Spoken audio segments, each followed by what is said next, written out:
Hello and welcome to the latest episode of Good Enough Chats. My name is Dan Bowsher and I am joined today by Alan, who will introduce himself very shortly. But before he does that, I just wanted to give a quick explanation of what Good Enough Chats is all about for anybody that hasn't seen one of these episodes before. Um, Basically, this is about getting regular, normal blokes to open up and share their mental health experiences because talking about this stuff is going to be really useful for somebody else at some point who finds themselves in a difficult position. And men are particularly bad at doing this, at being willing to open up and talk about how they're feeling. So theory is if we can encourage lots of one-to-one conversations between blokes and their mates, their families, their colleagues, etc., it's going to help people and hopefully reduce the need for people to get into more serious situations with their mental health. So that's the idea behind it. And this is all about, for me, making sure that any interviewee that comes onto the show feels comfortable and feels safe sharing their experiences because it's a brave thing to do. So that being the case, Alan has seen the questions beforehand. Um, we have chatted before this conversation offline to make sure that he's comfortable with it, to make sure that I understand the areas that he's happy to talk about, the things that he's less happy to talk about. And it's with that kind of context that I would like to formally welcome Alan to the conversation. And Alan, would you mind introducing yourself, please? Yeah, thank you, Dan. And just in case I forget, thank you for doing what you're doing here, because it is really important to give a channel for men to talk about things that they're not very good at talking about. Anyway, I'm Alan. I'm from Beanham in West Berkshire. I am aged, well, that's a tricky one.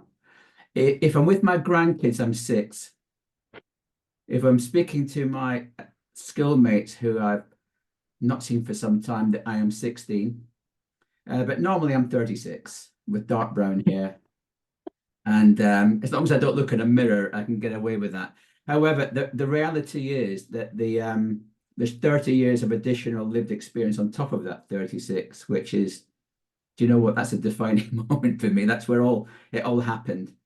Yeah. I retired from paid work in just on COVID. In fact, I didn't really see any of my colleagues before I left. We went straight from retirement, cancelled all the holidays, and went into COVID. So since then, I've been doing a lot of thinking and talking about mental health because despite my background, I've become very comfortable in talking about it. In fact, it's become a little bit of a mission, if I'm honest. Awesome. Not been easy, but it's I think I've kind of seen a little bit of a chink of light, which has helped me in my recovery, which makes this kind of discussion all the not easier because I'm nervous doing this, but it Yeah. certainly makes me feel like there's a soft landing when I speak. Awesome. Thank you. And actually, we should say, as we are recording this, it is a few days before Alan is going to release a book about his experiences in part. So this will go out a few weeks after that's released, but I'll put a link in the description of the video so that people that are interested in following up on that can actually go and check it out for themselves. So let's kick off then as we always do, Alan. So you've kind of alluded to it a little bit there, but what's got you to this point? Why are you here today talking about your mental health experiences? Well, really, as I kind of alluded to in my intro there, it's I'm kind of passionate about removing this barrier that we have of talking about things. Just because of my lived experience, I have I have OCD. Now I'll put it like that because I think it's part of me, and Mm, it's the fundamental understanding I've come to myself with over the last few months that it is part of my brain, whatever it is, whether it's inherited, but I'm not ill. I have OCD. So I think it's a frame of mind which says, look, I need to deal with it, but I'm just me, really. So I'm kind of I've come to peace with the fact that the OCD is in my head and it's not a stalker who's hiding in the cupboard at night. It is actually me who is Mm. creating my own anxiety. But one of the things I've felt very strongly about, Dan, is that people like me don't talk out loud very often. And there's a reason for that. Because during COVID, I was on online groups with people with OCD, some of whom had much more serious than me, with dissociative identity at crises and all kinds of stuff. And I kept noticing that they met every week on time, they had a good chat. They never talked to anybody else. Mm. And I realized I was telling my wife about it, and I suddenly realized there's a whole stigma around OCD that means people A don't talk, but also the people that they could talk to don't really know what OCD is because it's become a little bit of a cliche or a parody. It's typically, the set of vases that are tidy, or someone who tidies their house. And I saw something online the other day on TikTok. If I hear once again, well, you've got OCD, you can tidy my house anytime. Mm. It's like, no, it's OCD is quite disruptive. It's very disruptive, in fact, and it put me into kind of spirals of self-doubt. Self-doubt is the best way of explaining it, where the brain sees a tap is off, or that the eye sees it, but the brain refuses to confirm that it is off. So you Mm. check, you recheck, you check, you recheck. And this loop doesn't seem to ever get completed until you're exhausted. And I could tell tons of stories about I will explain a bit about how one of my mornings started. So I'm leaving home. My wife's at home. I'm maybe leaving first. I have to check the taps to make sure they're not dripping. And I have a routine I'll go through. I want to explain that because it takes a bit of time. Then I have to get out the front door. I have to shut it and make sure it's locked in a certain routine. And then I get into my car. I have to drive past the local school, which is closed at that time, but I have to go past there at probably 15 to 20 miles an hour because I'm worried that I will injure somebody when I'm driving.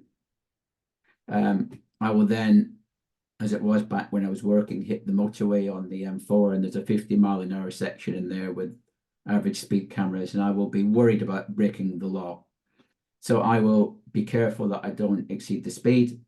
If I get to my swimming, which I do before work, and I reach there a minute earlier, I'm already working out. Did that minute over that time mean I have now exceeded the speed limit? I would then go into the dressing rooms and put my wallet, my keys, my phone, and something else in the same place all the time. That's tidy, you could say. And then I would check the locker before I went out there in the same way. People would now and again have a look and see whether I'm trying to break in or actually lock up. I'd mostly go into the pool, come right back out again and check it again. I then get in the pool, get out the pool, go on my way to work, make sure I didn't exceed the speed limit, and then get to work. Where at work, I had this worry about making professional or embarrassing errors in my work. So I would check, everything checked. And whilst this made me a very safe pair of hands, it created a level of anxiety which was debilitating because my self-esteem was really way down there.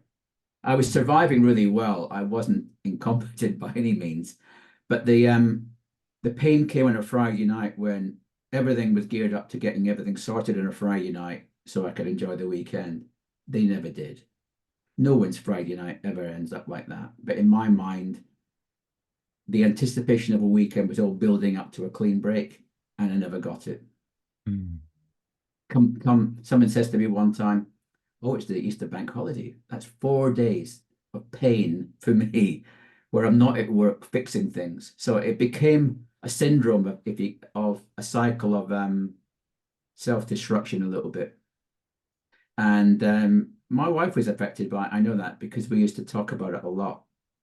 But I didn't, whilst I was working, find a very good way of coping with it.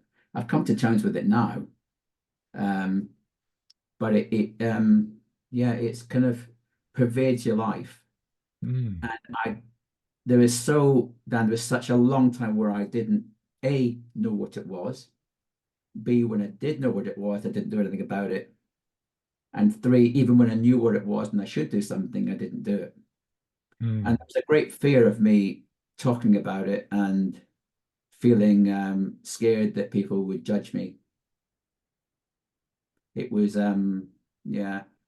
I felt like in my whole work career, or not all of it, some of it, a good part, but I was wearing a mask of confidence because in my job I had to sell, I had to present, I had to manage a team, I had to perform, and I had to look like I knew what I was doing, and I did. Mm. But behind it all, I really, really worried that people might see what was lying underneath. Yeah, that sounds. You'll probably notice over time that my reaction to hearing something like that is that sounds exhausting. My Yeah, default is to kind of immediately judge it in terms of how much it would affect my energy if I was in that yeah. situation. It sounds exhausting. Yeah, it was. And I got used to it. The answer is my body, my mind, that was, quote, normal. Not a word I Mm. really like very much, to be fair, because there is no such thing, but it became the default position. So I just dealt with it. And I eventually did retire. And I thought, well, that's all the stress and work over. And then when COVID came, Um, the first bit of COVID was fantastic for me. I know that it was a very serious, I'm not trying to decry this, but it was a horrible time for everybody. In my Mm. head here, I'm not leaving the house. Don't have to switch taps off. I'm here. I don't have to switch lights off. I don't have to worry about the house exploding. I'm not driving anywhere. Wow, this is fantastic. Mm. But it wasn't. No. Because as you might expect, there was my OCD started moving myself into contamination issues. Mm. So I wouldn't see my grandkids. I've got five grandkids, or four I had then. I didn't want to see them because I was worried that my stupidity in not doing my checks properly or something, I would infect them and whatever, and they would be affected by it. They might die, something really serious, and I would be responsible for that. So I prefer not to see them. Mm. So I communicated with them in different ways, but that made me really, really unhappy because I thought the work situation, the pressure of work was it, and it was a bit disappointing that I found that I still had OCD. Mm. Yeah. Well, let's take a step back for a second Hmm. because we'll cover how all of this manifested and what the kind of the key moments were later in the conversation. But let- to pull it back to right now, how has your last week been? Well, it's been well. Let me just say, I'm in a from where I've been to where I am now. I'm way up a hill of improvement. Mm. So I've gone from a point where I was into high bits of anxiety to now being regulated to little bits of attention. It spikes now and again, but I recover very quickly. Yeah. But I've had some delays on the publication stuff of the book, and I've also had this usually happens in the middle of the night where I suddenly think about my book and I think about what I've written, which is very, very honest, very, very open. And I suddenly think, oh, no, this is going to be out and I can't get it back. Will Mm. I regret? This is a typical OCD thing, is regretting things you've done. So you want to build up to send an email, you send it. No, oh, it's gone now. I can't get it back. If there's something wrong with it, despite the fact I've checked it, I can't, there's nothing I can do. And it's catastrophization.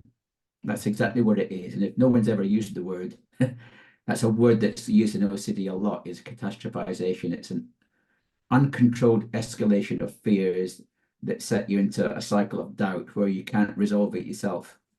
Mm. But on the other hand, I solved that very quickly. I had a chat with my wife, and she's been a fantastic support to me. because a lot of people with OCD don't seem to have a good relationship with it with other people, in my experience. And but I'm really very positive. Now, I am, as a result of having done what I've done over the last 3 years, I've changed me as a person, mostly by talking about stuff. Mm. Talking has been probably the best drug. I do take Prozac. Um, there's not a problem with it. It's just an antidepressant. However, the sharing about stuff has been the most potent um, medicine I've taken over the last 3 years. It really has been an eye opener for me, because I now don't need to wear a mask anymore, and I feel unladen, if you like, with what I was carrying around. So I feel in control of my recovery, but I'm not laden down with the uncontrolled stuff where I feel I'm trapped and I can't talk about it. Yeah. That sense of it's one of the reasons why this thing, Good Enough Chats, exists. Is and at some point I'm planning to answer my own questions on this as well, because if I'm Yeah. asking other people to do it, then I feel like I should do it myself. But there was a moment when I was uh, at, at my sort of lowest ebb at the time, and I was talking. I'd arranged to go and see a friend, and I just I decided I was going to say how I felt. If someone asked me how I felt, I decided I would tell them honestly how I felt, and I was basically spilling my guts out to this guy, and he said, "Oh, my other half's been dealing with stuff like that for years," or and you'd have this conversation with other people, and all of a sudden it would be, "Oh yeah, I've been through something like that," or my mum's dealing with that, or my brother's dealing with that. I guess my initial reaction to it was, I'm actually a little bit annoyed that I've been suffering like this, thinking I was the only person. Yeah. But then it quickly turned to, well, hang on a minute. If other people are feeling like that, then I don't feel so isolated. I don't feel so freakish anymore, and a weight gets lifted from your shoulders, and the sharing of the experience is cathartic for you, as well as being useful for other people to Yeah. hear people talking about it. Yeah. That's true. I've been in all the kind of writing I've done as, because my book, not that I want to talk about my book, is it was not a book I wrote. It's a book that happened. Mm, Because I actually wrote, we'll talk about low points later, but one of the points of realization for me was when I wasn't no longer right. I wrote poetry for my grandkids. So I've got a bit of aptitude in there for birthday cards and stuff. But after I'd written and gone through this process of writing these stories, my wife said, "Why don't you write a poem about how you feel?" Because I was really pretty low at that time, and I said, "Yeah, okay, I will." And she was out for 2 hours, and I'd written by the time she came back. mm, It's not because I'm a good poet; it's because when I thought it just came right out. It came straight out. It's only 5 verses long, but it said everything about how I felt. But it was easier to write it in a poem, mm. say it. And in Yeah. fact, I talked about being in a dark hole, where my brain was kind of opening up doors in my head that I didn't want to see, going into scary stuff. And then I see a bit of light ahead and I start gripping. It's like looking for something positive to grip on. And then you suddenly get more, and then you reach the top. And Mm, and I say to my wife, I'm back again, but how long will it last? And that became a little if I was in these depressions, I would say if I was starting to come back, quote, I'd say, I'm coming back again. Because one of the biggest challenges I had was I knew what kind of impact I was having on my wife. yeah. Because, mental illness isn't your illness, it's everybody else's as well. So I felt guilty is the right word. However, she didn't think of it as being like that because we helped each other. But I thought, no, I've got to communicate with her. she sees me staring into space. She doesn't know what I'm going to do. And so I realized at that point I have a duty of care over her to tell her how I'm feeling. And the way I chose to do it was just say, look, I'm coming back. And she'd say, fine, I've got a message from him. It's like a text. So that was a Mm. way of letting other people know how you're doing and give them a little bit of, right, I can leave him alone now. He's okay. Mm. And also a creative channel for you.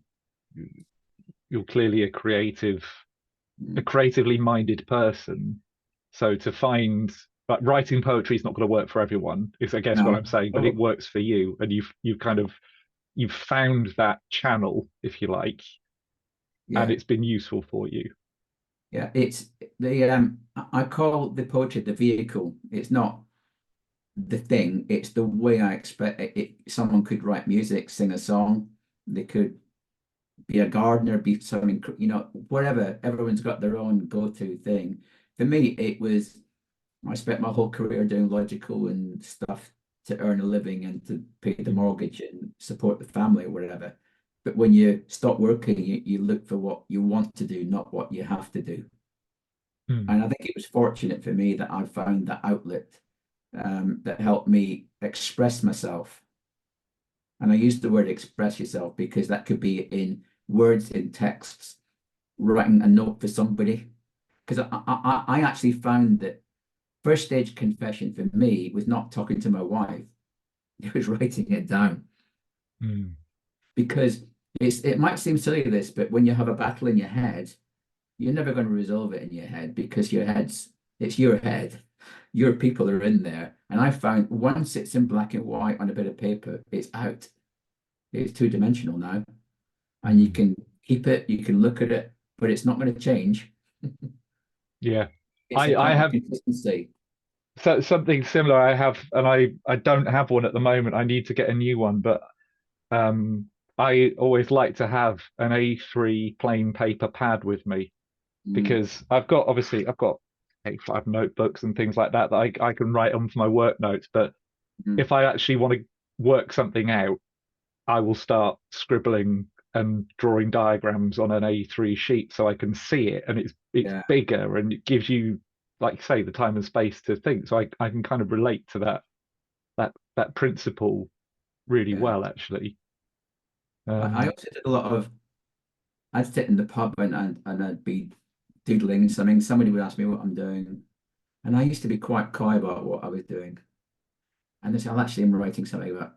I'm doing some poem. Oh, really? What about?" And I'm thinking, right, mental health.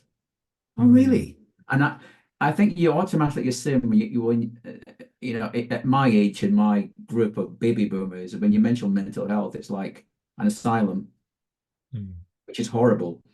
But when you look back in time, there was such a lack of understanding of mental health. Nobody wanted to say anything. mm, But today, I don't think I've yet spoken to anybody, regardless of age, who on this topic, kind of one-to-one, has been in the least embarrassed. no. It's a bit like you said about, oh yeah, someone will get, oh yeah, I know someone, or I had an experience, and you do feel a little bit foolish because you all this worry is created for no particular reason. Mm, So if everybody, I think the thing is, someone has to start the conversation. You can have two people staring at each other talking about football. I see you've got yeah. Sheffield Wednesday behind you there. But, and I love what Martin said in the video. I think it was the first one I watched, or the second one. Martin, who talked about the five guys in the pub. Brilliant. Yes. I was shouting at the screen saying, "That's exactly what happens. Five Yeah. guys, you're not going to get anything. Two guys, probably not. One guy on his own, and someone starts the conversation. It gets so much easier, a bit like we're doing now, Yeah. despite the fact that people are watching, will be watching us. It makes it personal, and I think people reveal more because they feel they're going to get a safer landing, and they're not going to be ridiculed, or if someone does ridicule you, you're not really a great friend. Yeah, and that's the thing, isn't it? General terms, I agree with you that there is less of a stigma now about admitting Mm, to other people that you are Yeah. struggling, Yeah. you've got difficulties. I don't think it's entirely generational though. No. You know, I can think of two people who I know right now who are probably exactly the kind of people that really would benefit from watching these kind of conversations. But I Yeah. also know that they, because they've told me Yeah. that they already think that it's a sign of weakness Really. to kind of admit to Oh. having difficulties. Yeah. And you know, I'd said to them, okay, well, that being the case, then can I ask you what you thought when I started talking to you about what I was going through? And they said, I thought it was all rubbish to start off with, and then I thought, oh, actually, I know, okay, I can see this is serious. And I said, "Well, okay, but if that's how you feel about hearing other people talk about it, then you can't really put yourself on a different bracket, can you? You've got to take it seriously for yourself." Yeah. And I'll be completely honest. I don't care how that person manages to have the first conversation that helps them to do something constructive. I don't care if it's with a mate. I don't care if it's with me, if it's with someone else, if it's with a family member, if it's with professional mental health qualified people, psychologists, psychiatrists, whatever. But I do believe that somewhere, at some point, people that are struggling, they need to have an opportunity Yeah. to work that out for themselves, which is Yeah. why talking about it, putting these conversations out there, being ready to listen. If a mate of yours says, you know, like I did to my friend when I was feeling low, they asked me how I was doing. I'm like, right, I'm going to tell you. You know, Mm. if somebody comes to you and says struggling a bit at the moment, or they're indicating that things aren't right, Mm. don't just leave that hanging. No. Give them a chance to talk. You don't have to have the answers, but No. you might help them to start working some of these things out for themselves if you just give them the space to talk and Yeah. listen. Yeah. Um, Absolutely. okay, so closely related to that, then the next question is how has your relationship with your mental health evolved? Because you've talked about obviously how it had impacted your career and then into retirement and then through lockdown, but where did this start to manifest itself for you? Well, that's a really good question. And I found I've seen a psychiatrist and a psychologist. Didn't know quite what the difference was. I've had CBT, hypnotherapy. I've done a lot of talking basically. So Mm, you get used to talking to professionals, you get used to talking because they ask you everything.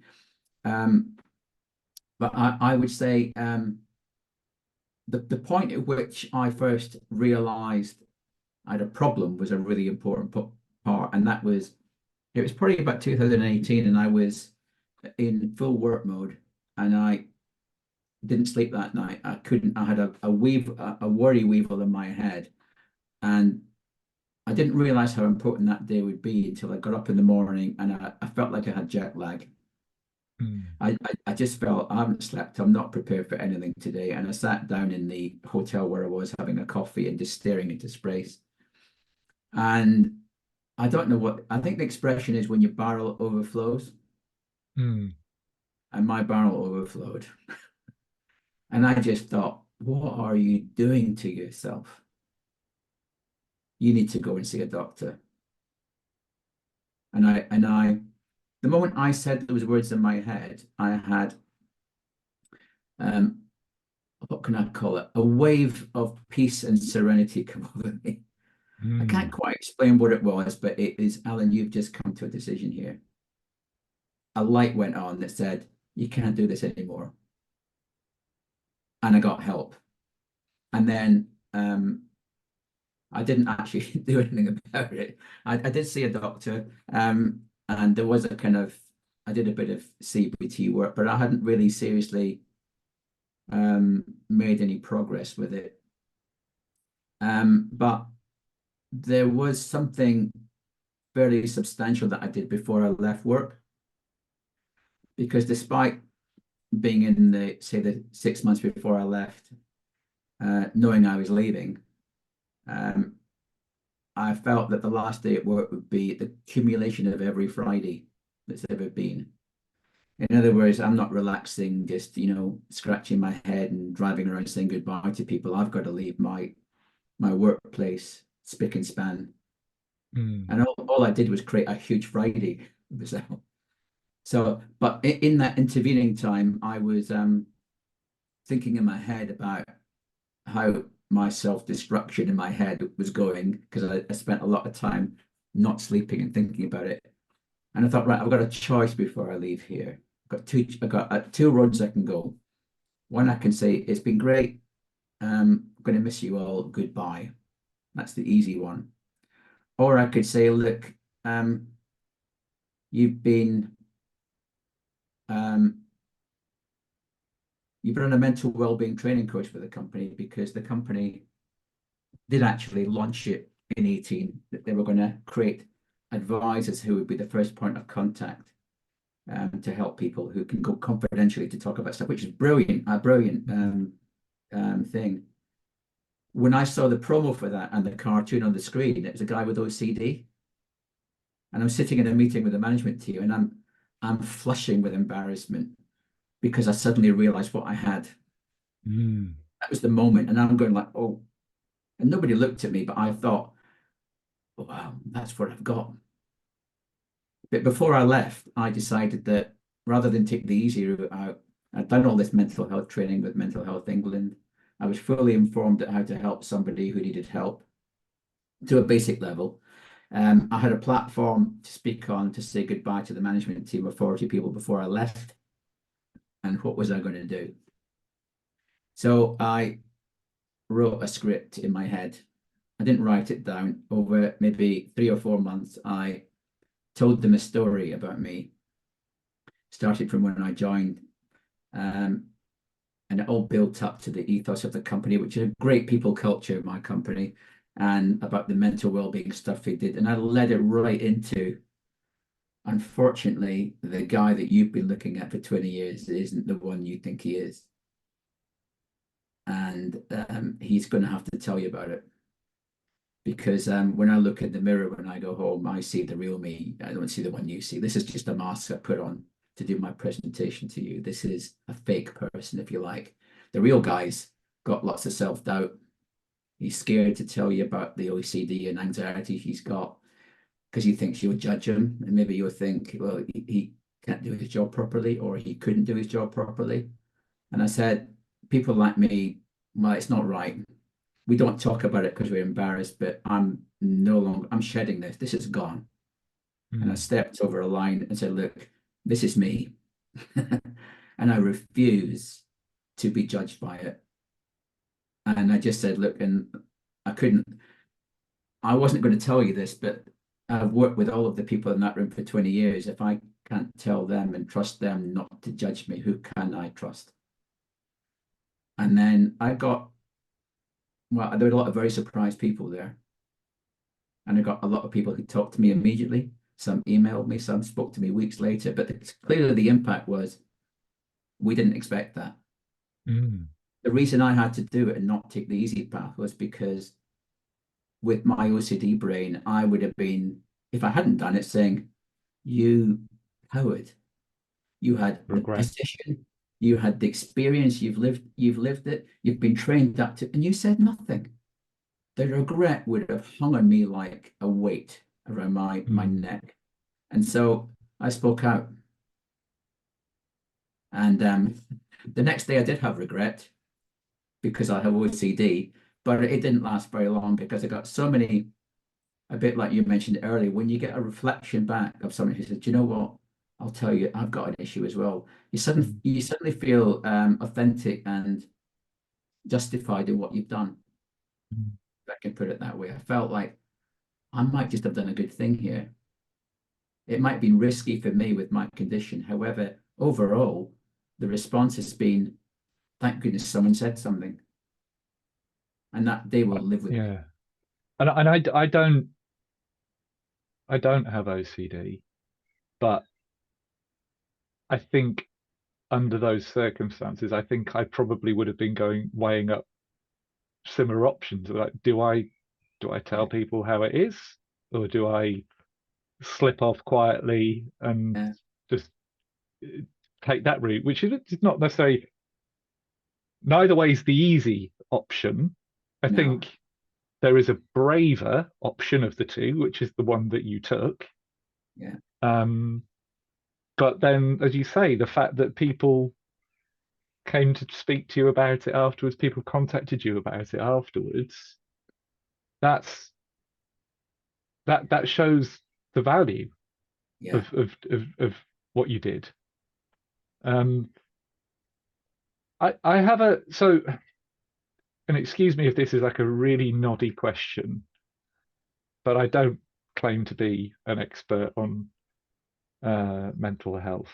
Um, so you realized you had that moment in 2018 Mm, where you were in the hotel mm. and you realized that you needed to seek professional help. Mm. Do you have a sense of how long before that this had been a thing for you, but you just weren't aware, or you just weren't as tuned in as Yeah. perhaps to the need for you to get Yeah. some help? 25 years. Wow.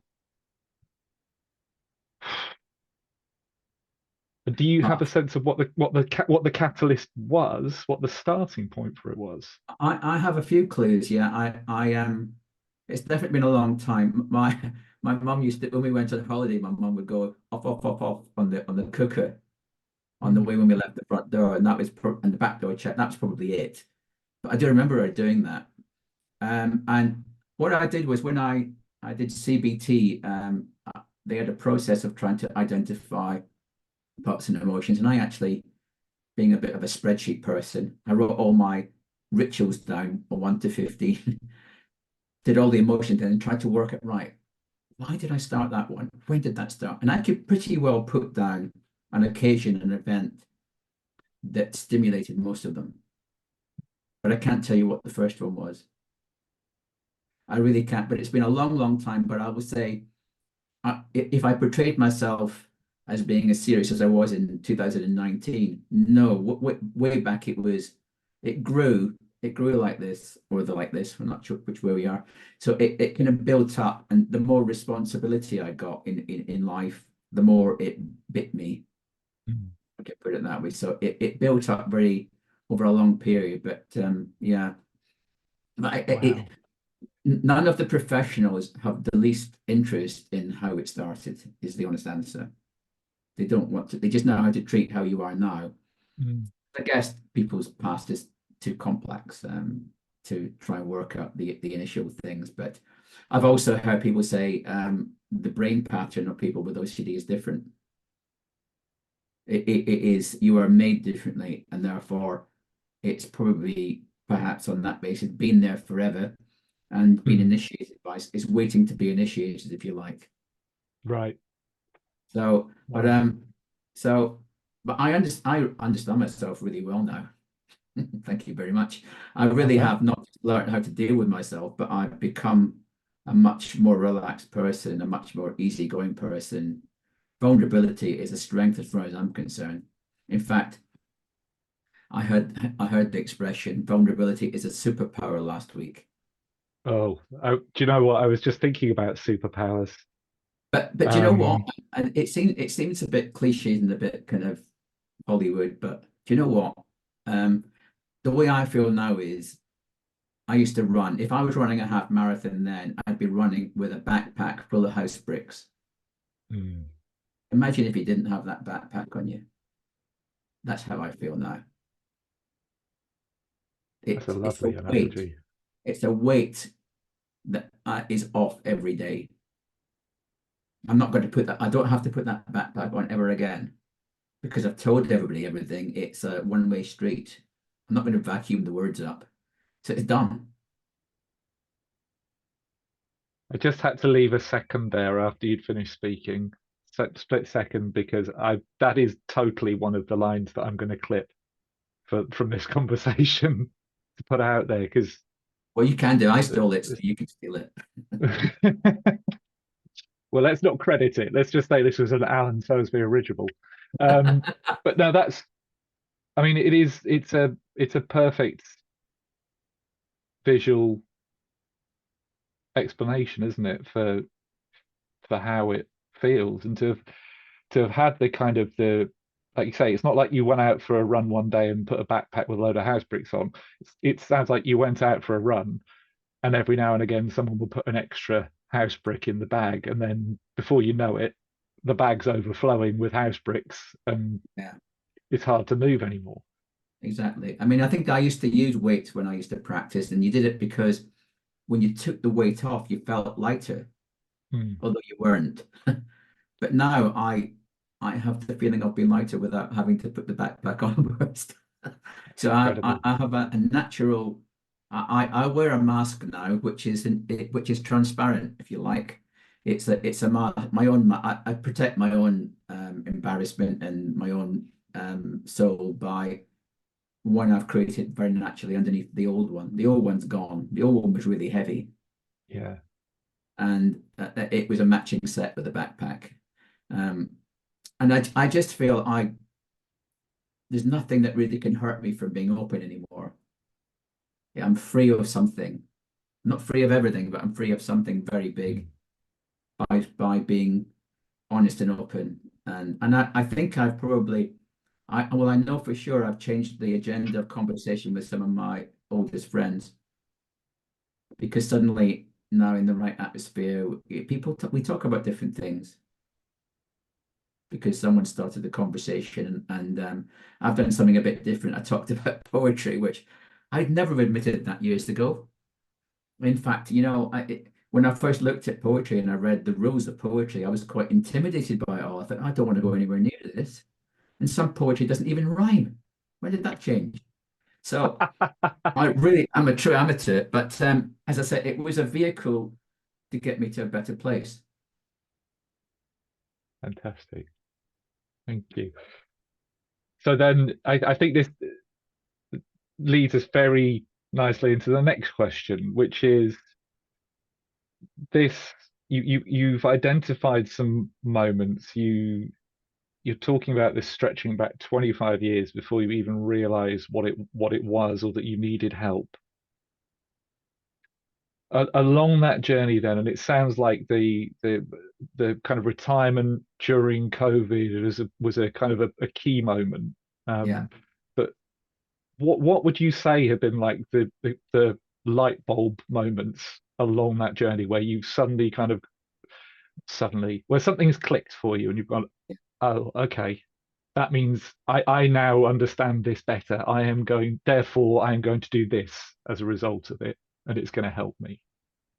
Yeah. I think it was I think well I probably mentioned most of them on the way there. That I mentioned that the bottom, the barrel overflowing. Mm, Um, there was also the discussion I had at work was where it all started. That exposure there was that's when I started to that was the baseline on which to start my improvement.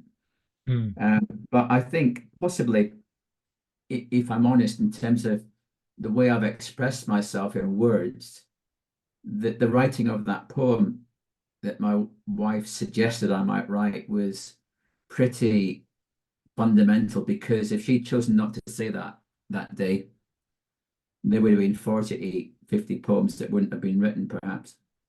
And therefore, I wouldn't have documented what those poems meant. And I mm, wouldn't have written about the day that I told my work colleagues about my mental health issues, and there wouldn't be a book.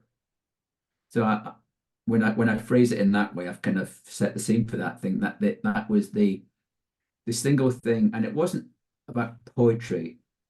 It was me writing something down in my words that expressed how I felt. Mm. I've had lots of therapy, and they'll say, "How? What's the emotion you feel?" And I'll say something. No, no, no, no, not the feeling. I want the emotion. And then you realize there's a different. All the terminology that's used is you can say something but not say what you feel, and it's Mm. quite difficult to convey bodily feelings in words. So when I wrote my poem, and some of the poems I read, they were humorous. Some of them are very dark, and some of them were very atmospheric. And they were atmospheric because that's how I felt it should sound. Mm. So I think that one poem has brought out um, a little bit of creativity that I had in my genes or whatever that I've capitalized on. And it has been, I think, the consistency I've had now. I used to take notes, and I do it on my phone on Google Keep, and I make notes, and I dictate them so I don't forget them. And it makes me feel like I got a friend with me because I'm writing my stuff down, and it's my stuff. Mm. Um, and it's really important to me. I went on an overnight stay to Bath recently, very quickly. My wife was on her way with some school friends, and I went on my own to do some writing and stuff. And I phoned my wife when I got to the hotel and said, "I've just realized I've left my notebook somewhere." I could have left my wallet somewhere and I would have been cancelling the card. My book had everything in it I'd written for the past month, and I was inconsolable. I went back to Mm. the shop and I found it. And I suddenly realized how important it was. Words can be really important, and the way I use my writing to they're a source of my keeping myself on track without needing anybody else, because there were so many times when I relied on my wife to give me comfort. Nothing happened. Don't worry about it. It's just your OCD. Don't feed your monster. And I felt for a long time I couldn't do without her. Mm. And I really needed to go away to this place on my own. I locked up the house on my own before I got there because I forgot that she was going the day before me. So I immediately had to create a checklist of how to lock the house up. And so it was an experiment for me in trying to control my own anxiety. So I think fundamentally that poem and that started off the whole ball rolling here. I know it's personal to me. It might not be whatever anybody wants to do, but it was a way of getting it out of the head onto paper and getting something you can look at and my brain can see and my eye can see at the one time. Well, this is the kind of the point of these discussions is this is not you offering advice. This is you telling people what's happened to you, what's worked for you, what didn't work for you, Yeah, because that's going to be it's going to help somebody to understand how yes, they might how thinking about things slightly differently might benefit them, yeah, right? How doing forming different habits might be useful for them, might help them to feel better, feel more contented than low, right? So it's exactly the kind of um, insight that I think is invaluable to people. yeah. There's question five, but before question five, I want to ask you something else. You you're on the verge of your book being released. You've talked about the OCD causing anxiety for you. You've talked about that feeling that, this book is going to go out. Oh, I can't take that back once that's out. Mm, This is going to be released a few weeks after the book has launched. mm. How do you think you're going to feel in a few weeks' time? I think I'm going to feel good about it. I don't have any regrets. Because of the way I'm disposed now, I'm very measured about what I say, Hmm. but I don't say anything that I really haven't thought very deeply about. In fact, I probably think too much. So it's not as if I'm coming with things off the cuff. I've become used to talking to myself in this way. I mean, I write a lot of stuff down, so I kind of have conversations with myself, if that makes sense. So I know I have a good idea of my perspective, and No, I don't have a problem with the book either. In fact, I know with certain bits that people have read, that they've given me feedback, and I got a lovely bit of feedback from someone, which I treasured. And then I read a 2-star review, which I wish I hadn't read because someone really hadn't read it. They hadn't got it at all. And it's just like you said earlier, there's people that it lands with and people who it doesn't. Mm. So I'm very comfortable with what I've done now. It's been a it's taken me over 3 years to do this. So there is a bit of pressure building up, which is natural when you've done something which is very personal. I'm not writing a fictional book about the future dystopian society. I'm Mm. writing about myself. And that is going to be the end of something, but not the end of something. So it's understandable that I'm going to feel a bit anxious about it. But there's nothing in that book that I regret saying, nor on this podcast, not at all. Awesome. And for the record, I just wanted to say thank you for putting it out there, because I know from our previous discussions that this is effectively, you diarized your experiences and used that to create the book, and your willingness to put that out there to explain, what it's like going through these things. And again, I haven't read the book, Mm, but I am assuming that based on our conversations that it's going to be full of lots of very um, insightful, quite specific things that you have done, practices that you've formed, things that have worked for you that I think are going to help anybody else who might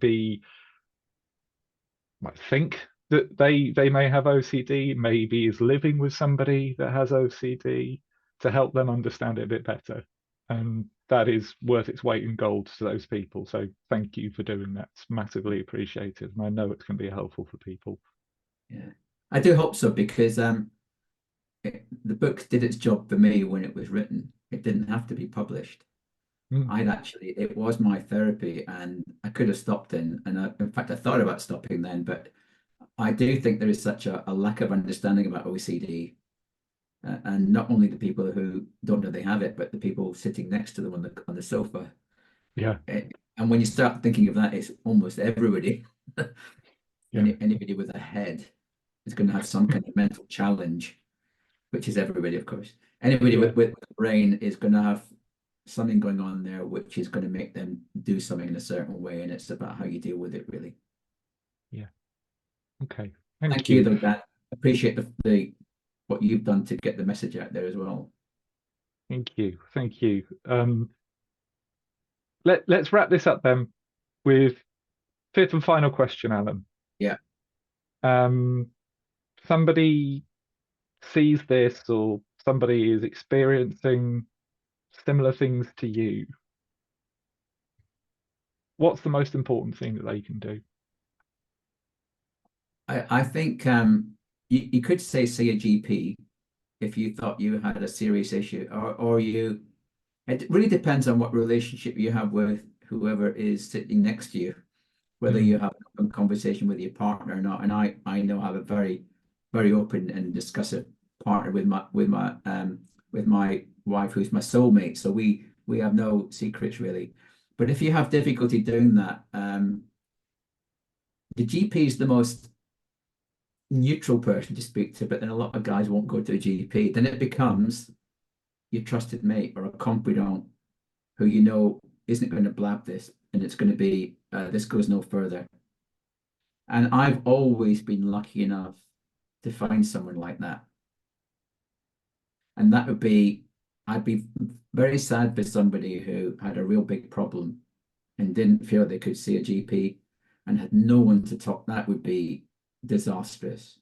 mm, And I don't know if you've ever done it, but sometimes when you're sitting on a plane next to a stranger or on a train, you end up telling them stories and you think, I've told them things I'd never tell anybody else because you're never going to see them again.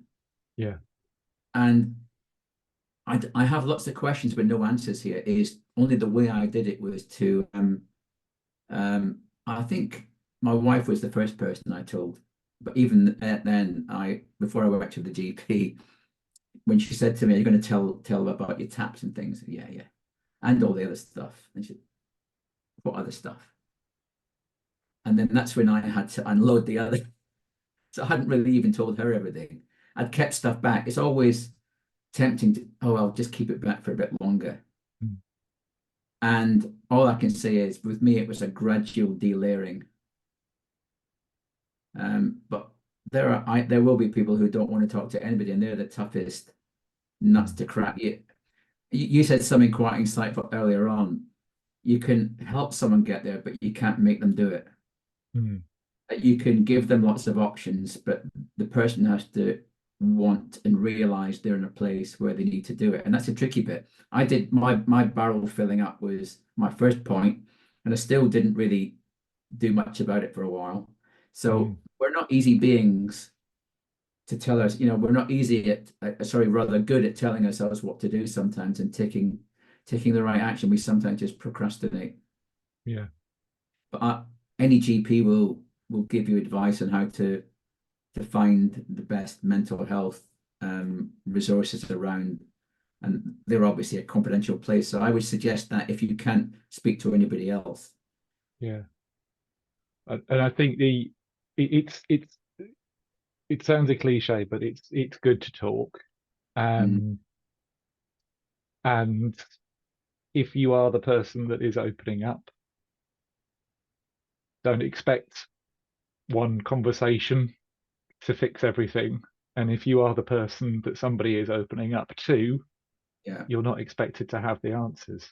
You no, just, as we said earlier, if you can be there to hear them, to yeah, make sure that those people feel heard, mm, and to offer them support, even if it's a practical thing. So you mentioned the mental health first aider courses, the Mental Health England um, stuff that you've done. I've done that as well, and sometimes it might be helping somebody to realize that they do need to do something, and maybe if they are going to go to the GP, maybe you could be there with them. You could ask mm, if they want you to come with them. yeah, yeah, You don't need to fix it, but to be there to support somebody in those, especially in those early stages when they're coming to terms with it, is yeah, incredibly helpful, incredibly valuable to that person. yeah. Alan, thank you. Thank you for your time. Wish you every success with the book launch. I know you're not doing the book to become a famous writer. You're doing it because you believe it's been helpful to you and you believe it can help other people. And I think there's a huge amount of credit that you should have for that. It's been it's been really interesting and very valuable for me personally to learn more about your experiences. I've not spoken to somebody that has been diagnosed with OCD before. I'm sure I have spoken to people that have OCD, but they might not be aware of it. Mm, So to kind of learn a little bit about what that is and how that affects you is yeah, again really, really helpful. So as I say, good luck with the launch. Hope everything goes swimmingly for you. If people have seen this and things that you've said have resonated with them and they'd like to speak to you, is it okay if they contact you through LinkedIn? absolutely, yeah, absolutely. Awesome. If anybody wants to contact me for advice or wants to link up, then I'm happy to do so. The more the merrier. Fantastic. Thank you. I'll drop a link to Alan's LinkedIn profile in the description of the video on YouTube so everyone can find that. I'll also put a link to the book when that's live, obviously, so that if you're interested in reading that, finding out more, you can find that straight from this conversation. In the meantime, all that remains for me to say is thank you to everybody that has joined us, that's watched us, and we will be back again soon with another Good Enough Chats. But if you have seen this and it's got you thinking about whether or not you might want to share your experiences to help destigmatize even, men's mental health issues, then my contact details will be in the description as well.